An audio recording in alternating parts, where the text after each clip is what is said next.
artiste un jour, bonjour, nous sommes au cœur du festival Off d'Avignon, toujours à la rencontre de beaux spectacles et surtout de beaux artistes. Nous sommes aujourd'hui avec Benjamin Loma. Bonjour Benjamin. Bonjour. Tu viens jouer le spectacle Vol Eddie Vol. C'est l'histoire de qui, de quoi?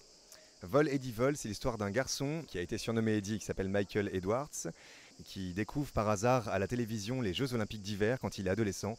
Et c'est une révélation, il décide qu'il fera ça de sa vie, qu'il représentera son pays à ces JO alors qu'il n'est pas sportif, qu'il habite en Angleterre, qu'il n'y a pas de montagne, il n'y a pas de skieurs là-bas. Et il fera tout pour y arriver. Mais donc ce Eddie, comme on le surnomme, il a réellement existé? Oui, tout à fait, il a réellement existé. On a été en contact avec lui quand on a écrit le spectacle, on a écrit son histoire. Il a vraiment été une personnalité dans les années 80. Il a fait l'une des journaux, comme quoi il représentait le vrai esprit du sport, de vouloir participer et pas forcément gagner. Et pour la petite information, c'est les mêmes Jeux Olympiques que l'histoire de Rasta Rocket, les Jamaïcains qui faisaient du bobsleigh. On saura tout. On regarde tout de suite un extrait. Les Jeux Olympiques?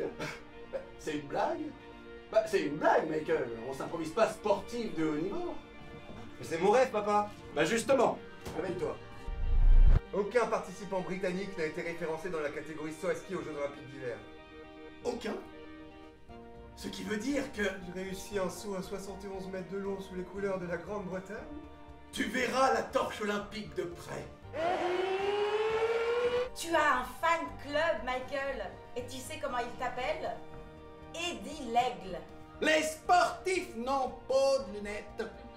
Vous n'êtes pas un sportif, vous n'êtes pas un aigle, vous n'êtes pas qui vous êtes. Benjamin, au début, évidemment, personne n'y croit, ni sa famille, ni les sportifs, évidemment. Non. D'ailleurs, il est destiné à être plâtrier. Dans sa famille, on est plâtrier de père en fils depuis 5 générations. Et sa famille n'y croit pas, les autres n'y croient pas, ses concurrents n'y croient pas, tout le monde se moque de lui. Et à force d'abnégation et de persévérance, il arrive à réaliser son rêve, c'est-à-dire à devenir un sauteur à ski professionnel, pas parmi les meilleurs, mais à participer aux Jeux Olympiques comme il en rêvait depuis qu'il a 12 ans. Moi, c'est un spectacle qui m'a touché particulièrement en tant qu'artiste aussi, qui n'était pas destiné à ça. Moi, je viens pas d'une famille de comédiens, d'artistes particulièrement. Et c'est vrai que quand j'ai voulu faire ça, je ne savais pas si c'était fait pour moi ou pas.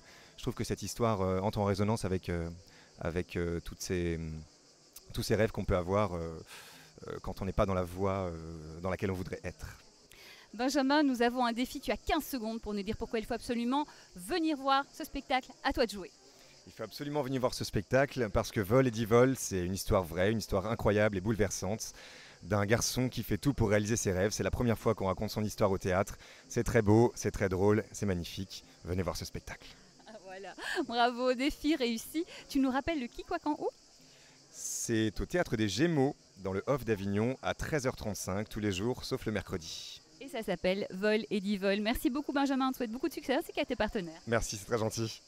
On se retrouve très vite pour un nouveau Un artiste un jour et bien sûr, bon spectacle.